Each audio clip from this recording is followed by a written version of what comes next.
কৃষি খাতে সেচ ব্যবস্থা নির্বিঘ্ন রাখতে রাজধানী ঢাকায় পরীক্ষামূলকভাবে লোডশেডিং দেওয়ার সিদ্ধান্ত নিয়েছে সরকার। সংসদে কথা জানান বিদ্যুৎ, জ্বালানি ও খনিজ সম্পদ প্রতিমন্ত্রী অনিন্দ্য ইসলাম অমিত। তিনি বলেন, গ্রামের কৃষক যেন ক্ষতিগ্রস্ত না হয় তা নিশ্চিত করতেই এই উদ্যোগ নেওয়া হয়েছে। বিদ্যুৎ জ্বালানি ক্ষেত্রে সমস্যার কথা স্বীকার করে বিগত সরকারের অব্যবস্থাপনাকে দায়ী করেন প্রতিমন্ত্রী।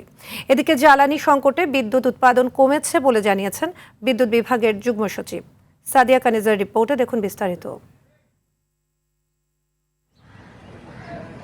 বর্তমানে বিদ্যুৎ সংকটে পুরো দেশ। চাহিদার তুলনায় উৎপাদন কম হওয়ায় দেশের অনেক এলাকায় দীর্ঘ সময় লোডশেডিং হচ্ছে।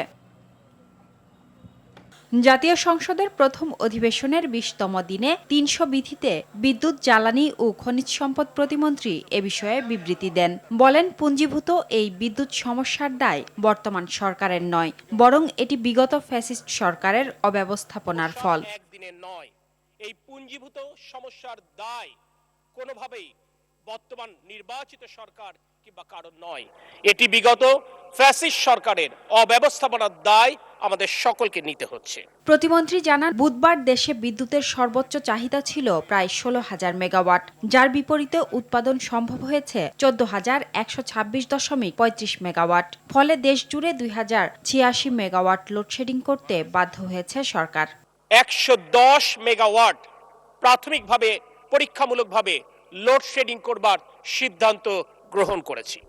আমরা মনে করি শহরের মানুষ আরামে থাকবে এবং গ্রামের মানুষ অর্থাৎ খেটে খাওয়া কৃষক কষ্টে থাকবে, এটি কোনোভাবেই কাম্য নয়। কৃষকদের সেচ কাজের সুবিধার্থে নিরবিচ্ছিন্ন ডিজেল ও বিদ্যুৎ সরবরাহের নির্দেশ দিয়েছেন প্রধানমন্ত্রী। সেই নির্দেশনা বাস্তবায়নে রাজধানীতে প্রাথমিকভাবে পরীক্ষামূলক 110 মেগাওয়াট লোডশেডিং দেওয়ার সিদ্ধান্ত। সামর্থ্য থাকলেও গ্যাসের আমদানি বাড়াবার কোনো সুযোগ নেই, কারণ এর জন্য যে ইনফ্রাস্ট্রাকচার রয়েছে সেই ইনফ্রাস্ট্রাকচার দ্রুত সম্পন্ন করা সম্ভব নয়। এদিকে বিদ্যুৎ বিভাগের যুগ্ম সচিব উম্মে রেহানা বলেন, বিদ্যুৎ উৎপাদন ক্ষমতা অনেক, কিন্তু গ্যাস ও জ্বালানি স্বল্পতার কারণেই উৎপাদন ব্যাহত হচ্ছে। সচিবালয়ে এক সংবাদ সম্মেলনে একথা জানান তিনি। সাদিয়া কানিজ,